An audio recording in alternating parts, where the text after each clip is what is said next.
বগুড়া জেলার অন্তর্গত দুপচাচিয়া থানার আওতাধীন দক্ষিণ জয়পুরপাড়া জামে মসজিদ প্রাঙ্গণ কর্তৃক আয়োজিত একদিনব্যাপী ঐতিহাসিক তাফসিরুল কোরআন ওয়াজ মাহফিলের সম্মানিত সুযোগ্য সভাপতি সাহেব জনাব আলহাজ খলিলুর রহমান তালুকদার। কে উনি? কি আপনি? তাই, মাশাআল্লাহ, আলহামদুলিল্লাহ। আজকের মাহফিলের সম্মানিত সভাপতির জন্য আমরা দিল থেকে প্রাণ থেকে দোয়া করছি, আল্লাহ তাআলা যেন তাকে ইসলামের জন্য দ্বীনের জন্য কবুল করেন, বলেন আমিন। আজকের মাহফিলের সহ সভাপতি আলহাজ দেলোয়ার হুসাইন। আপনি? ও আসে নাই না, অনুপস্থিত। আলহামদুলিল্লাহ, দেলোয়ার সাহেবের জন্য আমরা দোয়া করছি, তিনি অসুস্থ, এই জন্য আসতে পারে নাই। আল্লাহ তাআলা যেন তাকে শাফায়ে কামেলা দান করে, বলেন আমিন। আজকের মাহফিলের সহ সভাপতি দুইজন, আলহামদুলিল্লাহ, একজন অনুপস্থিত আর একজন উপস্থিত, আলহামদুলিল্লাহ পড়েন। জনাব মোহাম্মদ মুকুল হোসেন, আল্লাহ তাআলা আমার বাপজানকে ইসলামের জন্য দ্বীনের জন্য কবুল করুক, বলেন আমিন। আজকের মাহফিলের প্রধান অতিথি জনাব প্রভাষক তৌহিদুল হোসেন মহলদার, ওনাকে মনে হয় দেখলাম এখানে আসার পরে চলে গেছেন। যাক, আলহামদুলিল্লাহ, উনি উপস্থিত। আল্লাহ তাআলা ওনাকেও ইসলামের জন্য দ্বীনের জন্য কবুল করুক, বলেন আমিন। সময় খুবই অল্প, এই জন্য হামবেলে বিশেষ অতিথি, আমন্ত্রিত অতিথি সকলের নাম বলতে পারছি না, কিন্তু সবার জন্য আমার পক্ষ থেকে সবাইকে দোয়া করছি, আল্লাহ তাআলা যেন সবাইকে ইসলামের জন্য দ্বীনের জন্য কবুল করেন, বলেন আমিন।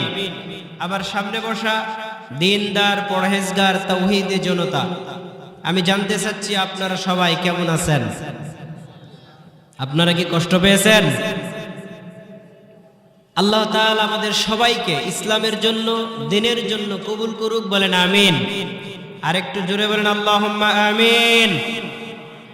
সর্বপ্রথমে আমি শুকরিয়া আদায় করছি সেই মহান মনিবের দরবারে, যেই মনিব আমাদেরকে আজকের এই তাফসীর মাহফিলে আসার মতো, বসার মতো সময় সুযোগ দান করেছেন।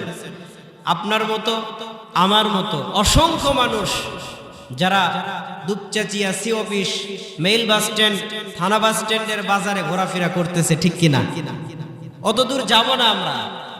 আমাদের মাহফিলের পাশেই মেলা চলতেছে, অনেক বড় একটা মেলা বাজার, ঠিক কিনা? এই বাজারে অসংখ্য মানুষ রয়েছেন, তাফসীর মাহফিলে মানুষ খুবই অল্প। আল্লাহ তাআলা তাদের এইরকম পাপের কাছ থেকে ছাঁটাই বাছাই করে, মহব্বত করে, ভালোবেসে নেকির একটা মজলিসে আসার মতো, বসার মতো সময় সুযোগ দান করেছেন। এই জন্য দিল থেকে প্রাণ খুলে শুকরিয়া আদায় করি। আমরা সবাই জবান ছেড়ে একসাথে আওয়াজ করে সবাই বলি কালিমাতুশ শুকুর, আলহামদুলিল্লাহ। দরুদ পড়ি সর্বকালের, সর্বজাহানের সর্বশ্রেষ্ঠ পয়গম্বরের প্রতি, যাকে সৃষ্টি করেছেন গোটা কুল কায়নাতের সর্বশ্রেষ্ঠ পয়গম্বর হিসেবে, সেই রাসূলের প্রতি অন্তর থেকে মহব্বত করে, ভালোবেসে আমরা সবাই দরুদ পড়ি, বলি সাল্লাল্লাহু আলাইহি ওয়াসাল্লাম। সম্মানিত হাজিরিন, আমি বেশি সময় নেব না, অল্প সময়ের ভিতরে শেষ করব। আমরা তাফসীর মাহফিলে এসেছি, বলেন তো কি শোনার জন্য? কথা বোঝেন নাই মনে হয়। আপনারা তাফসীর মাহফিলে এসেছেন কি শোনার জন্য? কোরআন শোনার জন্য। এখানে যদি কোরআনের কথা হয়, কিছু সময় দেওয়া যাবে তো? ইনশাআল্লাহ থাকা যাবে তো? কোরআন থেকে যদি কিছু কথা বলার সময় আপনারা আমাকে দেন, আমি পবিত্র কোরআনুল কারীম থেকে আপনাদের কাছে কিছু মূল্যবান তাফসীর করে শোনাবো ইনশাআল্লাহ। আল্লাহ পাক যেন আমাকে সঠিক কথা বলে, আপনাদেরকে সঠিকটা শুনে উভয়কে আমল করার তৌফিক দান করেন, বলেন আল্লাহুম্মা আমিন। সম্মানিত হাজিরিন, আমি বেশি ভূমিকা নেব না। আজকে আমরা যে সূরা থেকে আলোচনা শুনবো, একটু আমার দিকে লক্ষ্য দিবেন সবাই। আমরা আজকে যে সূরা থেকে আলোচনা শুনবো, সূরাটির নাম হলো সূরাতুল মুহাম্মদ। বলেন তো কোন সূরা? সূরা মুহাম্মদ। নাম শুনেন নাই? 114টি সূরা, এর মধ্যে সূরা মুহাম্মদ হলেন একটি সূরা। বলেন তো মুহাম্মদ কার নাম? কথা মনে বোঝা যায় না? বোঝা যায়? কথা যদি বোঝা যায়, শোনা যদি যায়, তাহলে একটু কথার জবাব দিবেন বাপজানেরা। বলেন তো মুহাম্মদ কার নাম? আমার আপনার মুহাম্মদুর রাসূলুল্লাহ সাল্লাল্লাহু আলাইহি সাল্লাম, আমার আপনার নবীর নাম। সেই নবীর নামে আল্লাহ তাআলা পবিত্র কোরআনুল কারীমে একটি সূরা দান করেছেন। সেই সূরা থেকে আমরা আজকে আলোচনা শুনব। সম্মানিত হাজিরিন, বর্তমান জামানায় আল্লাহ রাসূল সাল্লাল্লাহু আলাইহি সাল্লাম বলেছেন শেষ জামানায়, এটা আমাদের জন্য বর্তমান জামানা। রাসূল সাল্লাল্লাহু আলাইহি সাল্লাম বলেন ইউশাকু আন ইয়াতিয়া আলান নাসি জামান, এমন একটা জামানা আসবে, এমন একটা যুগ আসবে, এমন একটা সময় আসবে, যেই সময় যেই জামানায় কিছু মানুষ বের হবে, দুই শ্রেণীর মানুষ। কয় শ্রেণীর? দুই শ্রেণীর মানুষ বের হবে। এক শ্রেণীর মানুষ পিটাবে, আর এক শ্রেণীর মানুষ পিটানি খাবে। এক শ্রেণীর মানুষ জুলুম করবে, আর এক শ্রেণীর মানুষ জুলুমের শিকার হবে। যারা জুলুমের শিকার হবে তারা জানবে না যে আমি কেন জুলুমের শিকার হলাম, আর যারা জুলুম করবে তারা জানবে না আমি কেন তাদের উপরে জুলুম করলাম। বাস্তবের সাথে মিলাবেন। আমি কিন্তু কোনো দলকে কটূক্ত করে কথা বলবোই না, খোদার কসম। কোনো রাজনীতি চলবে না, কোনো দলাদলি চলবে না, কোনো পলিটিক্স চলবে না। কথা বুঝতেছেন? শেষ জামানার মানুষ কেউ মার খাবে, সে জানবে না আমি কেন মার খেলাম, আবার যারা মারবে তারা জানবে না আমি কেন মারলাম। বিষয়টা কিন্তু খুবই কঠিন। আল্লাহ রাসূল সাল্লাল্লাহু আলাইহি ওয়াসাল্লাম বলেন ইউশাকু আন ইয়াতিয়া আলান নাসি জামান, শেষ জামানায় এমন কিছু শ্রেণীর লোকের আবির্ভাব হবে, এমন একটা জামানা আসবে, এমন একটা সময় আসবে, যেই সময় যেই জামানায় কিছু শ্রেণীর মানুষ আসবে, কিছু শ্রেণীর মানুষ বের হবে, যেই মানুষের সামনে পবিত্র কোরআনুল কারীম থাকবে, কিন্তু এই কোরআনুল কারীমের কোনো হুকুমত থাকবে না। লা ইয়াবকা মিনাল কুরআনি ইল্লা রুসমুহু। আল্লাহ রাসূল সাল্লাল্লাহু আলাইহি ওয়াসাল্লাম বলেন পবিত্র কোরআনুল কারীম থাকবে, কিন্তু কোরআনের কোনো হুকুমত থাকবে না, কোরআনের কোনো আইন থাকবে না, কোরআনের কোনো বিধান থাকবে না। শুধুমাত্র কোরআনটা তেলাওয়াত থাকবে, শুধুমাত্র কোরআনের জবর থাকবে, কোরআনের আয়াত থাকবে, হরকত থাকবে, কিন্তু মানুষের ভিতরে কোরআনের মহব্বত থাকবে না। ওয়ালা ইয়াবকা মিনাল ইসলামি ইল্লা ইসমুহু। মানুষের ভিতরে ইসলাম থাকবে, কিন্তু মানুষের কলিজার মধ্যে ইসলামের কোনো হুকুমত থাকবে না, মানুষের কলিজার মধ্যে ইসলামের কোনো মহব্বত থাকবে না, মানুষের কলিজার মধ্যে ইসলামের কোনো আমল থাকবে না। শুধুমাত্র কেবলমাত্র মানুষের মুখে মুখে ইসলামের নামটাই থাকবে। এখন দেখেন, একটু আশেপাশে লক্ষ্য করে দেখেন, কোরআন কিন্তু অসংখ্য জায়গায় তেলাওয়াত হয়। কোরআনের হুকুম আছে? কোরআনের হুকুম আছে? নাই। ইসলাম, আমরা মুসলমান জাতি, কিন্তু আমাদের ভিতরে মুসলমানিত্ব নাই। আছে? মুসলমানিত্ব নাই। যদি মুসলমানিত্ব থাকতো তাহলে তাফসির মাহফিলের কথা শুনে, কোরআনের আলোচনা শুনে একজন মুসলমান স্থির হয়ে দাঁড়িয়ে থাকতে পারতেন না তাফসির মাহফিলে না আসা পর্যন্ত। কথা বলেন ঠিক কিনা? আল্লাহ রাসূল সাল্লাল্লাহু আলাইহি সাল্লাম যখন বলতেন, সাহাবীরা তোমরা যে যেখানে আছো, যে যেখানে যে অবস্থাতেই আছো, তোমরা ওখান থেকেই তাফসিরের আলোচনা শোনো। আল্লাহ রাসূলের সাহাবীরা সেখানেই দাঁড়িয়ে যেতেন, আর সেখানেই কোরআনের তাফসির শুনতেন, আলোচনা শুনতেন। সুবহানাল্লাহ বলেন। সম্মানিত হাজিরিন, সেই তাফসির শোনার জন্য এসেছি। আপনার তাফসির মাহফিলে এসেছেন একটা আশার দ্বারা, ঠিক কিনা? এখানে আসছেন, কিছু তাফসির শুনবেন, কিছু আমল শুনবেন, এটা নিজের জীবনে বাস্তবায়ন করবেন, এইরকম একটা আশার জন্য তাফসির মাহফিলে এসেছেন, ঠিক কিনা? সম্মানিত হাজিরিন, আমরা সেই তাফসির থেকে আলোচনা করব, বলেন ইনশাআল্লাহ। আসুন আমরা তাফসিরের দিকে যাব। তাফসির শোনার জন্য কয়েকটা বিষয় লক্ষ্য রাখতে হয়।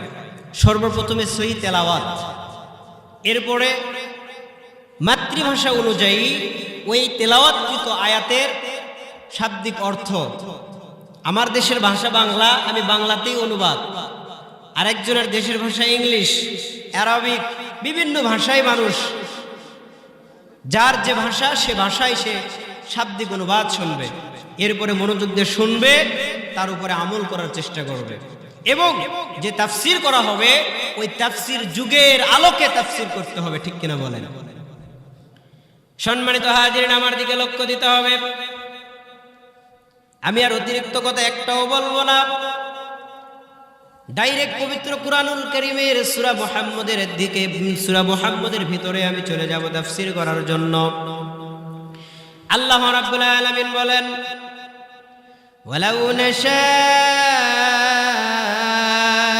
লাআরাইনাকাহুম ফালা'আরাফতাহুম বিসীমাহুম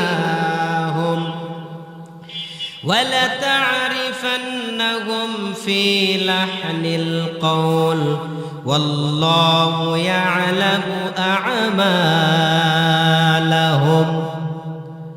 আল্লাহ রাব্বুল আলামিন বলেন, ওয়ালাউ নাশা, আল্লাহ তাআলা বলেন আমি যদি ইচ্ছে করতাম, আমি যদি চাইতাম, লাআরাইনাকাহুম ফালা'আরাফতাহুম বিসীমাহুম, ও নবী আপনি শুনে রাখেন, ওই সমস্ত মানুষের সঙ্গে আপনার পরিচিত করে দিতাম, আপনাকে চিনিয়ে দিতাম। এখানে আল্লাহ তাআলা কোন মানুষের কথা বলছেন? এখানে কথাটা কিন্তু লুকায়িত কথা, বলে ঠিক কিনা? আল্লাহ তাআলা বলছেন লাআরাইনাকাহুম ফালা'আরাফতাহুম বিসীমাহুম, আমি কিন্তু ওই মানুষকে তোমাকে চিনিয়ে দিতাম। সেই মানুষটা হলো কোন মানুষ? কার কথা আল্লাহ তাআলা বলছেন? রাসূলকে চিনিয়ে দিবেন। আল্লাহ রাব্বুল আলামিন বলেন, ওয়ালা তারিফান্নাহুম, তুমি কিন্তু অবশ্যই ওই মানুষকে চিনতে পারবে। কিসের দ্বারা চিনতে পারবে? কেমন করে চিনতে পারবে? কোনো একটা মানুষ চিনতে গেলে ওই মানুষের কিন্তু পরিচিতি দরকার আছে, ঠিক কিনা বলেন? তার নাম ঠিকানা দরকার, অথবা তার চরিত্রের দরকার, অথবা তার অ্যাড্রেসের দরকার, বা যে কোনো একটা কোয়ালিটি তার প্রয়োজন। সে যদি ব্যবসা করে তার ব্যবসার কোয়ালিটি তার চেনা দরকার। সে যদি জব করে, চাকরি করে, এই চাকরির বিষয়টা তার জানা দরকার, কোথায় চাকরি করে, তারপরে পরিচিতি হবে। যেমন আমাদের প্রধান অতিথি আমার বাপজান এখানে উপস্থিত, ইনি হলেন প্রবাসক মানুষ। তাকে যদি আমরা চিনতে চাই তাহলে কিন্তু তার কোয়ালিটি আমাদের জানতে হবে, তাকে কিন্তু আমাদের চিনতে হবে। সে একজন প্রবাসক, কোথায় চাকরি করে, কি পোস্টে চাকরি করে, তার বিষয় কি, সাবজেক্ট কি, ঠিক কিনা? এখানে আল্লাহ রাব্বুল আলামিন এইরকম একটা কথা বলেছেন, ও নবী ওয়ালা তারিফান্নাহুম, আপনি কিন্তু তাদেরকে অবশ্যই চিনবেন। কেন চিনবেন, কিভাবে চিনবেন? আপনাকে লোকেশনটা আমি দিয়ে দেই। আল্লাহ রাব্বুল আলামিন বলেন, ফি লাহনিল কওল, তাদের ভঙ্গি দেখে, কথা বলার ভঙ্গি দেখে, ভাব দেখে আপনি বুঝবেন। এই সমস্ত কাদের কথা বলছেন? যাদের কথার ভাব দেখে বুঝবেন। আল্লাহ রাব্বুল আলামিন বলেন, ওই সমস্ত হলেন তারাই, ওই সমস্ত হলেন সেই সমস্ত মানুষ, যেই মানুষগুলিকে আল্লাহ তাআলা এখানে উল্লেখ করেছেন। এখানে আল্লাহ রাব্বুল আলামিন কার কথা বললেন পরের আয়াতে আপনারা বুঝতে পারবেন। আল্লাহ রাব্বুল আলামিন বলেন, ওয়াল্লাহু ইয়ালামু আ'মালাকুম, তোমাদের কিন্তু সমস্ত চরিত্রের কথা একমাত্র জানে কে? দুনিয়ার সমস্ত মানুষের চরিত্রের কথা কিন্তু আল্লাহ জানে। আপনার গোপন কথা, আপনার প্রকাশ্যে কথা, আপনার বাড়ির ভিতরে কথা, রুমের ভিতরে কথা, আপনি যেখানে যা করেন না কেন, আপনার সমস্ত খবর একমাত্র জানে তিনি কে? আল্লাহ রাব্বুল আলামিন বলেন, ও দুনিয়ার মানুষ তোমরা শোনো, তোমাদের জন্য আল্লাহ রাব্বুল আলামিন চমৎকার কিছু বিষয় রেখেছেন। যেই মানুষগুলি এইরকম কার্যকলাপ যদি করে, ওই মানুষগুলো যদি এইরকম কোনো কাজ করে, যেই মানুষগুলি একবার তোমার সঙ্গে থাকবে, ওই মানুষগুলি আবার আরেকবার আরেকটা মানুষের সঙ্গে থাকবে, এই মানুষকে আমাদের সমাজের ভাষায় তাদেরকে বলা হয় মুনাফিক। আমার সঙ্গে আমার মুখের কাছে এসে বলবে, হুজুর আপনি এত ভালো বয়ান করেন, আপনার বয়ান শুনলে কলিজা ঠান্ডা হয়ে যায়, এত সুন্দর চমৎকার মিষ্টি কথা বলেন। আবার আমার কাছ থেকে চলে গিয়ে আরেকজনের কাছে বলে, এটা একটা বয়ান হলো, এটা একটা কথা হলো, এ কথা বললো, এ হুজুরকে বেশি দিন বাইরে রাখা যাবে না, হুজুরকে আটকাও, ধরো, পিটাও। আছে না নাই? কথা কোন আছে না নাই? আমাদের সভাপতি বাপজনের কাছে বলবেন, খুব নরম সরম মানুষ, খুব ভদ্র মানুষ, বারে এই গ্রামের মধ্যে এরকম মানুষ পাওয়াই কঠিন, ঠিক কিনা? আবার সহসভাপতির কাছে বলবেন, সভাপতি এমন একটা খাচ্চর মানুষ, ওর মতো এরকম সমাজের মধ্যে যে দুইটা মানুষ নাই, ঠিক কিনা বলেন? আছে না নাই? সমাজের মধ্যে এই মানুষকে কি বলা হয়? বলেন কি বলা হয়? চুগলখোর, মুনাফিক। যে মানুষগুলো আপনার মুখে একটা কথা বলবে, আপনার পিছনে আরেকটা কথা বলবে। আল্লাহ রাব্বুল আলামিন এই মানুষের চরিত্র এখানে তুলে ধরেছেন। এই আয়াতের তাফসীর দেখতে গেলে আমাদের একটা হাদিস দেখতে হবে। আমরা বুখারী শরীফের একটি হাদিস দেখব। বুখারী শরীফের 2682 নম্বর হাদিসের মধ্যে রাসূল সাল্লাল্লাহু আলাইহি সাল্লাম বলেন, আন আবি হুরায়রা রাদিয়াল্লাহু তাআলা আনহু, হযরত আবু হুরায়রা রাদিয়াল্লাহু তাআলা আনহু হইতে হাদিসটি বর্ণনা করেন। قال رسول الله صلى الله عليه وسلم, রাসূলুল্লাহ সাল্লাল্লাহু আলাইহি সাল্লাম ইরশাদ করেন, قال آية المنافق ثلاثون, একজন মুনাফিকের জন্য তিনটা আলামত। এই তিনটা চিহ্ন, তিনটা আলামত যদি কোনো বান্দার ভিতরে থাকে, তবে বুঝতে হবে ওই বান্দাটাই হলো মুনাফিক। এক নম্বরের আলামত হলো ইদা হাদ্দাসা কাযাবা, যখন কোনো মানুষ কথা বলে, কথা বলতে বলতে তার কথার প্রত্যেকটা কথার সঙ্গে সঙ্গে সে মিথ্যা কথা বলে।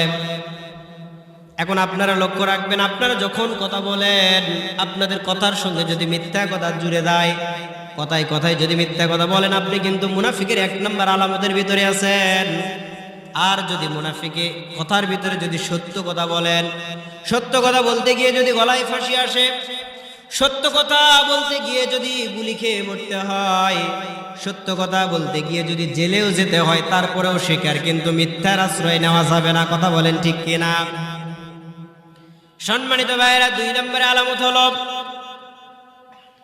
ওয়াইদা আতুমিনা হানা ওয়াইদা আতুমিনা খানা, ওই বান্দার কাছে যখন কোনো আমানত রাখা হয়, ওই বান্দার কাছে যখন কোনো মানুষ আমানত রেখে দেয়, সে সম্পদ আমানত রাখুক, টাকা পয়সা আমানত রাখুক, বা যে কোনো বিষয়বস্তুটা তার কাছে যদি আমানত রেখে দেয়, সে ওই আমানতটা নিজের মতো করে জামানতের সঙ্গে ব্যবহার করে। আছে না নাই? আপনি আমানত দিলেন, আমানত আপনার রাখার কথা, সে আমানত না রেখে সে জামানতের সঙ্গে ব্যবহার করে। সে মনে করে এটা আমার টাকা, ইচ্ছা মতো বৌচল্যে খরচ করে খায়। সিওপির বাজার থেকে এত বড় একটা মাছের বাজার থেকে বড় একটা মাছ কিনলো, আর মনে করে এটা আমার বাবার টাকা, আমি মাছ কিনে খাবো। আছে না নাই? মানুষের অভাব কম। এটা হচ্ছে মুনাফিকের দুই নম্বর আলামত, যদি তার কাছে আমানত জিনিসটা ঠিক না থাকে। আল্লাহ রাসূল সাল্লাল্লাহু আলাইহি ওয়াসাল্লাম বলেন, মুনাফিকের তিন নম্বর আলামত হলো ওয়াইদা ওয়াদা আখলাফা, যখন কোনো মানুষ আরেকজন মানুষকে কথা দিবে, আরেকজন মানুষকে ওয়াদা দিবে, কথা দিয়ে ওয়াদা দিয়ে যদি সে ওয়াদার খেলাফ করে ফেলে, ওই বান্দা হলো কিন্তু এক নম্বরের মুনাফিক। কারণ কথা দিয়ে কথার খেলাফ করা যাবে না, একজনকে কথা দিয়ে কথার অমান্য করা যাবে না। আপনি কথা দিলেন, ভাই সকাল 10টায় আমি সি অফিস বাজারে আপনার জন্য অপেক্ষা করব। আপনি 10টায় অপেক্ষা না করে আপনার কথা দেওয়া মতো আপনার ওই ভাই 10টায় উপস্থিত হয়েছে সি অফিস বাজারে, কিন্তু দেখা যায় আপনি বান্দা 12টা বেজে যায়, এখানে আসেন না। এমন মূল্যবান লোক আছে না নাই? কথা কোন আছে না নাই? কথা দেয়, ভাই আমি আপনার জন্য জাস্ট টাইম অপেক্ষা করব, আপনি জাস্ট টাইম আসবেন। ওই বেচারা তাড়াহুড়া করে জাস্ট টাইমে উপস্থিত, কিন্তু এসে দেখে মাল নাই। এ আসতে আসতে ফোন দেয়, রিসিভ করে, ভাই 5 মিনিট। 5 মিনিট পর, 10 মিনিট পর, 15 মিনিট পর ফোন দেয়, কই ভাই আমি চলে আসছি। আর একটু ওয়েট করে, চলে আসছে ভাই, চলে আসছে। এ বেচারা ওয়েট করতে করতে 2 ঘন্টা 3 ঘন্টা পার হয়ে যায়, মাল আসে না। এমন চিটার, বাটপার, দালাল, নিমু খারাপ আছে না নাই? এ হচ্ছে সব থেকে বড় মুনাফিক। এই ব্যক্তিদের কারণে এই সমস্ত পার্সনের কারণে, এই সমস্ত মানুষদের কারণে আজকে সমাজের মানুষের এত অধপতন, ইসলামের এত ক্ষতির কথা বলে ঠিক কিনা? একজন মুসলমান হয়ে তার জবানের ঠিক নাই, কথার ঠিক নাই, মুখ দিয়ে টাকা নাই যে ভাই আমি আপনার জন্য, আপনি আমাকে হেল্প করেন 10,000 টাকা দিয়ে, আমি আপনার টাকা যথাসময়ে ফেরত দিয়ে দিব, কিন্তু যথাসময় তো দূরের কথা, 2-4 বছর হয়ে যায় তার টাকা পাওয়া যায় না। কথা বলেন ঠিক কিনা? সমাজের মধ্যে আছে না নাই? কথা বলেন আছে না নাই? এইরকম মানুষ যদি সমাজে থাকে, সেই মানুষগুলো হলো সব থেকে বড় জঘন্য। বুখারী শরীফের আরেকটি হাদিসের মধ্যে আল্লাহ রাসূল সাল্লাল্লাহু আলাইহি সাল্লাম বলেন, মুনাফিকের জন্য আলামত হলো 4টা। বুখারী শরীফের 2259 নম্বর হাদিস, মানে 2259 নম্বর হাদিসের মধ্যে বলা হয়েছে, আন আব্দুল্লাহ ইবনে উমার রাদিয়াল্লাহু তাআলা আনহু, হযরতে আব্দুল্লাহ ইবনে উমার রাদিয়াল্লাহু তাআলা আনহু বর্ণনা করে বলেন, আনিন নবী সাল্লাল্লাহু আলাইহি ওয়াসাল্লাম, রাসূলুল্লাহ সাল্লাল্লাহু আলাইহি ওয়াসাল্লাম ইরশাদ করেন, আন্নাহু ক্বালা আরবাউম মান কুন্না ফীহি কানা মুনাফিকা। মুনাফিকের আলামত হলো 4টা। এই 4টা বিষয় যদি কোনো বান্দার ভিতরে থেকে থাকে, এই 4টা কাজ যদি কোনো বান্দার ভিতরে থেকে থাকে, তবে বুঝতে হবে ওই বান্দাটাই হলো নিরেট মুনাফিক। তার মধ্যে 1 নাম্বার কাজ হলো, আমরা আগের হাদিস থেকে শুনেছি, তার 1 নাম্বার কাজ হলো ইদা হাদ্দাসা কাযাবা, কথায় কথায় মিথ্যা কথা বলে। 2 নম্বরে ওয়াইদা তুমিনা খানা, তার যে ওয়াদা কথা দেওয়া হয় কথা কিন্তু ঠিক মতো রাখে না। আর 3 নম্বরে আমানত ঠিক মতো রাখে না, ওয়াইদা ওয়াদা আখলাফা, কথা দিয়ে কথা কিন্তু ঠিক মতো রাখে না, ওয়াদা দিয়ে ওয়াদা রাখে না। আর 4 নম্বরের ওই ব্যক্তি হলো মুনাফিক যার ভিতরে 4 নম্বর দোষটা আছেন। এই 4 নম্বরে দোষটা হলো ওয়াইদা খাসামা ফাজারা, যখন ওই আল্লাহর বান্দা আপনার সঙ্গে কথা কাটাকাটি হবে, ঝগড়া হবে, ওই বান্দা কথায় কথায় আপনাকে গালি দিবে। যদি কোনো বান্দার ভিতরে 4টি অভ্যাস থেকে থাকে, তাহলে বুঝবেন এই বান্দা হলো মুনাফিক। সম্মানিত ভাইয়েরা, আমার কথা যদি আপনারা বুঝে থাকেন, তাহলে সংক্ষেপে উত্তর দেন তো দেখি। আমরা যে মুনাফিকের আলামতগুলি শুনলাম, মুনাফিকের আলামত আমরা শুনলাম কয়টা? একটু জোরে বলেন কয়টা? 4টা মুনাফিকের আলামত শুনেছি। এই 4টা কাজ যেন আমাদের ভিতরে না থাকে, আল্লাহ তাআলা যেন আমাদের এই কাজ থেকে হেফাজত রাখে। জোরে বলেন আমিন। সম্মানিত ভাইয়েরা, পরের আয়াতের দিকে যাব। আল্লাহ রাব্বুল আলামিন বলেন,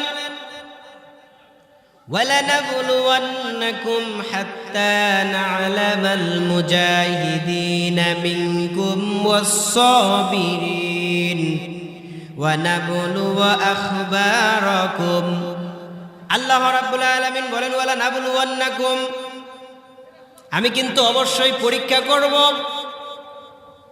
কাদের পরীক্ষা করবেন? এখানে একটু লক্ষ্য দিয়ে শুনতে হবে। 2টা ব্যক্তির, মানুষের 2টা শ্রেণীর মানুষের কথা আল্লাহ তাআলা বলছেন, তাদেরকে পরীক্ষা করবেন। আল্লাহ তাআলা বলছেন 1 নম্বরে হাত্তা না'লামাল মুজাহিদিন, না'লামাল মুজাহিদিন মিনকুম ওয়াস-সাবিরিন। আল্লাহ তাআলা ওই সমস্ত বান্দাদের পরীক্ষা করবেন যেই সমস্ত মুজাহিদ বান্দা যারা জিহাদের ময়দানে গিয়ে ধৈর্য ধারণ করে। জিহাদের ময়দানে গিয়ে ধৈর্য ধারণ করে তাদেরকে আল্লাহ তাআলা পরীক্ষা করবেন কেমন বান্দা তারা। এখন আমাদের সময় তো জিহাদ নাই। এখন যদি বলেন হুজুর আমরা কেমনে পরীক্ষা দেব, কারণ আমাদের তো জিহাদ নাই। একটা সময় ছিল আল্লাহর রাসূলের জামানায় ইসলামকে প্রতিষ্ঠিত করার জন্য, ইসলামটাকে কায়েম করার জন্য, নামাজটাকে কায়েম করার জন্য, যাকাতটাকে কায়েম করার জন্য জিহাদের ময়দানে মুসলমানরা আল্লাহর জমিনে আল্লাহর দেওয়া জীবনকে উৎসর্গ করে দিয়েছিল। কিন্তু বর্তমান জামানায় তো জিহাদ নাই। আমরা কেমনে জিহাদ করব, যুদ্ধ করব আর আল্লাহর পরীক্ষা দেব? আমি আপনাদের কাছে একটি কথা বলতে চাই, জিহাদ মানে শুধু যে জিহাদের ময়দানে গিয়ে জিহাদ করা কথাটা কিন্তু তা নয়। আপনার সামনে পাপ এসে দাঁড়িয়েছে। যদি ওই পাপটাকে আপনি হেফাজত করতে পারেন, পাপ থেকে যদি আপনি দূরে থাকতে পারেন, এটাও কিন্তু আপনার এক প্রকারের জিহাদ। কথা বুঝতেছেন? আমার সামনে এমন একটা সুন্দরী নারী, আমার সামনে এমন সুন্দর একটা সিনেমা বা সুন্দর কোনো একটা বিষয় আমার সামনে এসে দাঁড়িয়েছে। এখন আমার করণীয় কি? আমি যদি সেই কাজের সঙ্গে জড়িত হয়ে যাই বা লিপ্ত হয়ে যাই, তাহলে কিন্তু আমি পাপের সঙ্গে জড়িত হব। কথা বলেন ঠিক কিনা? আমাকে একজন বলতেছে আপনাকে 10 টাকা আমি বেশি দিব, আপনি আমাকে 100 টাকা দেন বা 1000 টাকা দেন, আমি আপনাকে 1 মাস পরে বেশি দিব। আপনি ওই 10 টাকা বেশি নেওয়ার জন্য, 100 টাকা বেশি নেওয়ার জন্য আপনি তাকে টাকাটা হাওলাত দিলেন, তাকে টাকাটা দিলেন। এখন আপনারা সুন্দর করে বলেন তো, ওই বেশি টাকাটা কি? আস্তে বললেন কেন? ভেজাল আছে না নাই? ভেজাল আছে। আস্তে কেন বললেন? জোরে বলেন, বেশি টাকাটা কি? কারেন্ট, মুনাফা, ইন্টারেস্ট, অনেক নাম। সম্মানিত হাজিরিন, এইরকম পাপের কাছ থেকে যদি আমরা দূরে থাকতে পারি, তাহলে আপনি বুঝবেন আপনি জিহাদের ময়দানে জিহাদ করে, যুদ্ধ করে আপনি উত্তীর্ণ হয়েছেন, পরীক্ষায় পাশ করেছেন। সুবহানাল্লাহ। সম্মানিত হাজিরিন, আল্লাহ রাব্বুল আলামিন পরের আয়াতে সুন্দর করে বলেন, ইন্নাল্লাযীনা কাফারু ওয়া সাদ্দু আন সাবিলিল্লাহি ওয়া শাক্কুর রাসূলা মিন বা'দি মা তাবায়্যানা লাহুমুল হুদা লান ইয়াদুররুল্লাহা শাইআ ওয়া সায়ুহবিতু আ'মালাহুম। আল্লাহ রাব্বুল আলামিন বলেন, ইন্নাল্লাযীনা কাফারু, চিনেন তো? কাফেরের কথা এর আগে শুনেছেন কখনো? আল্লাহ রাব্বুল আলামিন বলেন, ইন্নাল্লাযীনা কাফারু, নিশ্চয়ই তারা হলেন কাফের, নিশ্চয়ই হলেন তারাই হলেন কাফের। কারা কাফের? কাদের কথা বলছেন? যারা অবিশ্বাস করে। আল্লাহ তাআলা বলছেন, ইন্নাল্লাযীনা কাফারু, নিশ্চয়ই যারা অবিশ্বাস করে। অবিশ্বাস করা কি? আপনার দিনটাকে আপনি অবিশ্বাস করলেন, কোরআনটাকে অবিশ্বাস করলেন, ইসলামটাকে অবিশ্বাস করলেন, আপনার নবীকে আপনি অবিশ্বাস করে ফেললেন। এই নবীকে অবিশ্বাস করার মাধ্যমেই আপনি কিন্তু কাফের হয়ে গেলেন।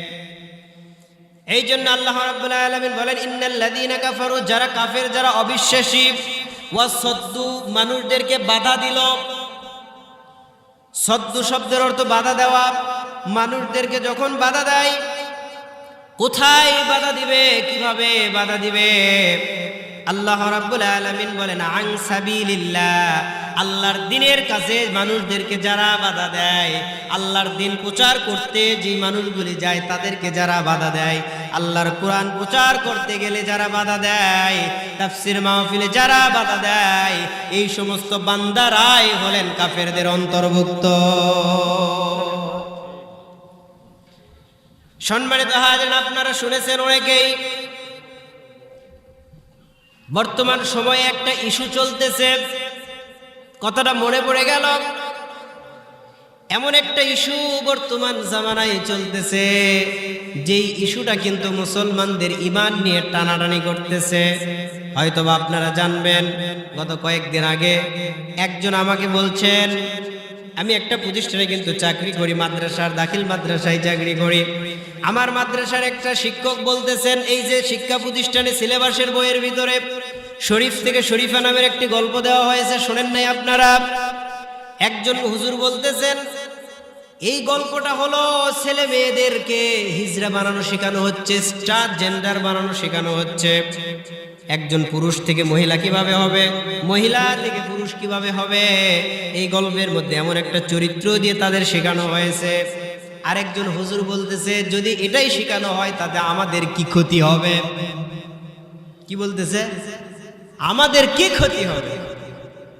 আমি বললাম যে হুজুর, কি ক্ষতি হবে? আপনাকে প্রশ্ন করে আপনি বলেন তো দেখি, আপনার মেয়ে স্কুলে গেল, ছেলে, আপনার ছেলে স্কুলে গেল, স্কুল থেকে ঘুরে আসলো মেয়ে হয়ে। আপনার মেয়ে স্কুলে গেল, ঘুরে আসলো ছেলে হয়ে, ক্ষতি কি হলো? আপনি বোঝেন, চিন্তা করেন। ছেলে পাঠালেন, হয়ে আসলো মেয়ে, মেয়ে পাঠালেন, হয়ে আসলো ছেলে, লাভ না লস? সমাজে মান ইজ্জত থাকে? থাকে না। এমন একটা পরিস্থিতি হবে, কোমলমতি ছোট ছোট ছেলে মেয়েদেরকে যদি এইরকম কিছু শেখানো হয়, তাহলে বোঝেন, চিন্তা করেন, এই ছোট ছোট কোমলমতি ছেলে মেয়েরা যদি এই বিষয়গুলি শিখে, হিজরা কাকে বলে তারা যদি শিখে, তারা যদি চিনে, তাদের নিজেদের চরিত্রটাকে কিভাবে পরিবর্তন করতে হয়, ছেলে থেকে মেয়ে, মেয়ে থেকে ছেলে হয়, এইরকম একটা পরিস্থিতি, এইরকম একটা পরিবেশ তারা শিখবে, তাহলে চিন্তা করেন আপনার ক্ষতিটা কত দূর পর্যন্ত চলে গিয়েছে।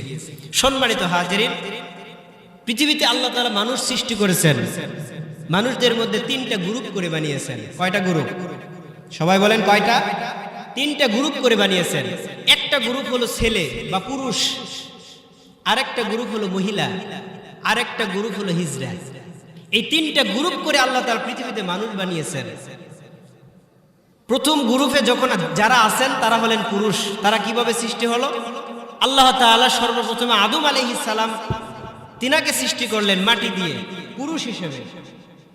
পুরুষ থেকে মহিলাকে আল্লাহ তাআলা হাওয়া আলাইহিস সালামকে বানালেন আদম আলাইহিস সালামের হাড় থেকে, ঠিক কিনা? এখন আসেন, আল্লাহ তাআলা যে হিজড়াকে বানালেন, এটা কিভাবে বানাচ্ছেন? লিল্লাহি তাকবীর, লিল্লাহি তাকবীর। দ্বিতীয় বক্তার আগমন। হিজড়াটা কিভাবে বানাইছেন? হিজড়াটা কিভাবে হয়? হুজুরকে দেন, সামনে সামনে জায়গা দেন।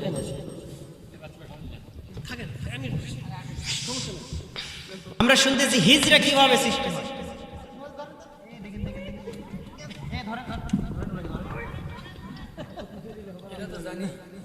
আল্লাহ হেফাজত করুক।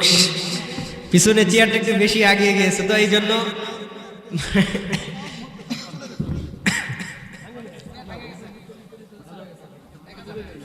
চেয়ার চেঞ্জ করে নেন।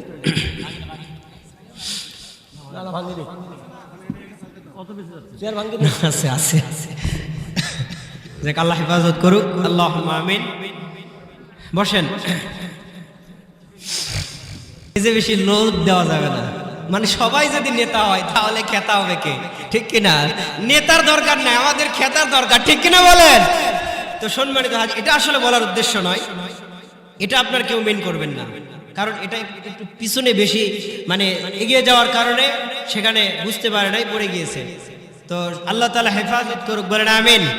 তো আমরা যা শুনছিলাম হিজরা আল্লাহ তাআলা কিভাবে বানালেন, হিজরা বানানোর একটা তথ্য শুনেন। আল্লাহ রাব্বুল আলামিন দুনিয়াতে মানুষ যখন বানালেন, একটা হালাল বৈধ মানুষদেরকে দিলেন। স্বামী এবং স্ত্রী এই দুইজনের মধুর মিলনের কারণে, সম্পর্কের কারণে কিন্তু পৃথিবীতে সন্তান জন্মগ্রহণ করে, ঠিক কিনা? ছেলে এবং মেয়ে এই দুইটা নির্ণয় করে কে? কথা বলেন। ছেলেও দেয় যিনি, মেয়েও দেয় যিনি। আল্লাহ তাআলা আবার ছেলেও দেন না, মেয়েও দেয় না, ঠিক কিনা বলেন? তাহলে আল্লাহ তাআলা যে হিজরা বানিয়ে দেন, এটা কিভাবে বানায়? হাদিসের মধ্যে এসেছে। এখানে বলা হয়েছে, রাসূল সাল্লাল্লাহু আলাইহি ওয়াসাল্লাম ইরশাদ করেন, যখন কোন স্বামী এবং স্ত্রী, কোন দম্পতি মিলামেশায় যায়, নাপাক অবস্থায়, ওযু ছাড়া, দোয়া কলমা নাই, যেমনে মন চাই তেমনে খুশি কাজ করে, ওই অবস্থায় যদি সন্তান জন্মগ্রহণ করে, আর এই সময় যখন মিলামেশা করে স্বামীর লিঙ্গের সঙ্গে শয়তান জড়িয়ে যায়, পেঁচিয়ে যায়, এই যে কাগজটা এইভাবে যদি আমি আমার হাতের সঙ্গে যদি পেঁচাই, তাহলে কিন্তু আমার হাতের সঙ্গে কাগজটা পেঁচিয়ে যাবে, ঠিক কিনা? শয়তান পুরুষের লিঙ্গের সঙ্গে এইভাবে পেঁচিয়ে যায়। আর যখন পুরুষের বীর্যটা বের হয়ে যায়, শুক্রাণুটা বের হয়ে যায়, ওই সময় শয়তানের কিছু শুক্রাণু তার সঙ্গে চলে যায়, মায়ের ডিম্বাশয়। আর এই সময় যদি বাবা মা দোয়া না পড়ে, তাহলে ওই সময়ের সন্তানটাই আল্লাহ তাআলা হিজরা বানিয়ে পাঠিয়ে দেয়। দোয়াটা হলো কি? আল্লাহুম্মা জান্নিবিনাশ শাইতান ওয়া জান্নিবিশ শাইতানি মা রাযাকতা। আপনারা যারা দোয়া পারেন মুখস্থ রাখবেন, আর যারা পারেন না ইমাম সাহেবের কাছে, হুজুরের কাছে গিয়ে দোয়াটা মুখস্থ করবেন। যারা বিয়ে করেছেন নতুন, এখনো সন্তান হয়নি, আপনারা দোয়া ছাড়া কাজ করলে কিন্তু সন্তানের খবর আছে। দোয়া ছাড়া কাজ করা যাবে না, ওযু ছাড়াও কাজ করা যাবে না। এখন ছেলে আর মেয়ে দুইটা হওয়ার একটা পার্থক্য আছে, যেটা বিজ্ঞান পার্থক্য করে দিয়েছেন। আমি লম্বা জোর করব না, সংক্ষিপ্ত করে বলবো। বিজ্ঞান একটা তথ্য দিয়েছেন এবং হাদিসে আরেকটা তথ্য আছে। দুইটা তথ্য আমি অ্যাডজাস্ট করে আমি আলোচনা শেষ করে দেব ইনশাআল্লাহ। বিজ্ঞান বলেছেন যে পুরুষের শুক্রাণু এবং মায়ের ডিম্বাণু, পুরুষের শুক্রাণু যখন মায়ের ডিম্বাশয়ের ভিতরে যায়, পুরুষের ভিতরে এক্স এবং ওয়াই দুইটা আছে, ঠিক কিনা? আর মেয়ের ভিতরে, মহিলার ভিতরে এক্স ডবল আছে না নাই? এখন বিজ্ঞান থিওরি দিয়েছেন পুরুষের এক্স আর মহিলার যদি এক্স এ মিলে যায় তাহলে হয় মেয়ে, আর পুরুষের ওয়াই, মহিলার যদি এক্স, মহিলার তো দুটাই সমান সমান, পুরুষের ওয়াই মহিলার যদি এক্স এ মিলে যায় তাহলে হয় ছেলে। এটা বিজ্ঞান থিওরি দিয়েছে, বিজ্ঞানের থিওরি এই পর্যন্তই শেষ। কিন্তু রসুলের হাদিস একটা আছে, রসুল সাল্লাল্লাহু আলাইহি সাল্লাম বলেন পুরুষের শুক্রাণু যখন মায়ের ডিম্বাশয়ের ভিতরে যায়, আল্লাহ তাআলা এই সময় একটা ফেরেশতা নিযুক্ত করে দেয়। সুবহানাল্লাহ বলেন। এই ফেরেশতা আল্লাহ তাআলাকে বলেন যে ইয়া রব, হে আল্লাহ, একটা শুক্রাণু এসেছে, এক ফোঁটা পানি, আমি এটাকে কি করব? রক্তপিণ্ডে পরিণত করব না এই অবস্থায় নষ্ট করে দেব? আল্লাহ তাআলা বলেন তুমি রক্তপিণ্ডে পরিণত করে দাও। সুবহানাল্লাহ বলেন। এরপরে আল্লাহ তাআলার কাছে ফেরেশতারা বলবেন হে আল্লাহ, এই মাংসের টুকরাটা আমরা কি করব? এইভাবে পর্যায়ক্রমে তৈরি হতে থাকবেন। এক সময় আল্লাহ তাআলা বলবেন, ফেরেশতারা বলবেন হে আল্লাহ, এই দলাটাকে বা এই রক্তটাকে আমরা কি হিসেবে পরিণত করব, ছেলে না মেয়ে? আল্লাহ তাআলা হুকুম দেয় ছেলে বানাও, অথবা তিনি হুকুম দেয় মেয়ে বানাও, অথবা তিনি হুকুম দেয় হিজরা বানাও, অথবা তিনি হুকুম দেয় সেখানে শেষ করে দাও। এখন আপনারা চিন্তা করেন, সিজার করে বিজ্ঞানরা যেই তথ্যটা দিয়েছেন যে ছেলে অথবা মেয়ে, এখন বলেন ওই মায়ের ডিম্বাশনে আল্লাহ তাআলা যে ফেরেশতা নিযুক্ত করে দেয়, ওই ফেরেশতা ধরার মতো কোনো কম্পিউটার, কোনো মেশিন দুনিয়াতে আবিষ্কার হয়েছে? কথা বলেন, হয়েছে? এইরকম আবিষ্কার হওয়ার মতো কোনো সুযোগ নাই। কিন্তু বর্তমান জামানায়, বর্তমান সময়ে ভাই আমাদের এমন পরিস্থিতি হয়েছে যে আমাদের মুসলমান, আমাদের ঈমান নিয়ে টিকে থাকা বড় কঠিন। কথা কোন ঠিক কিনা? সম্মানিত হাজিরিন, আল্লাহ তাআলা আমাদেরকে যেই বিধানগুলি দিয়েছেন, যেই তথ্যগুলি দিলেন, এই তথ্যের উপরে যথাসম্ভব সঠিকভাবে আল্লাহ তাআলা যেন আমাদের আমল করার তৌফিক দান করে, বলেন আল্লাহুম্মা আমিন। আমি আপনাদের জন্য আলোচনা নিয়ে এসেছিলাম বেশ কয়েকটি আয়াত, মাত্র 2টি থেকে 3টি আয়াতের আলোচনা করতে পেরেছি, আর বেশি সময় পেলাম না, কারণ আমার পরে নির্ধারিত বক্তা তিনি চলে এসেছেন। আমার আগের বক্তা আমার হক খেয়ে ফেলেছেন, আমার হক নষ্ট করে ফেলেছেন। তো একজনের হক নষ্ট করা ঠিক নয়। আমি টাইম নিয়েছিলাম 9টা 15 পর্যন্ত, এখনো কিন্তু 2 মিনিট টাইম আছেই। তো আমার সিনিয়র ভাই চলে এসেছেন, আমি তার হক নষ্ট করব না। তো একজনের হক নষ্ট করা ঠিক নয়। তো আমি যা আলোচনা করেছি, যেটুকু আলোচনা করেছি, আপনাদের যদি ভালো লেগে থাকে আমাকে ছোট ভাইয়ের মতো, সন্তানের মতো মনে করে আমার জন্য দোয়া করবেন। আল্লাহ পাক যেন আমাকে সঠিক কথা বলে আল্লাহ তাআলার দ্বীনের রাস্তায় যেন মানুষদেরকে হেদায়েতের কথা বলে যেন আনতে পারি, আল্লাহ পাক যেন তৌফিক দান করেন, বলেন আল্লাহুম্মা আমিন। ওয়া মা তাওফীকি ইল্লা বিল্লাহ। আসসালামু আলাইকুম।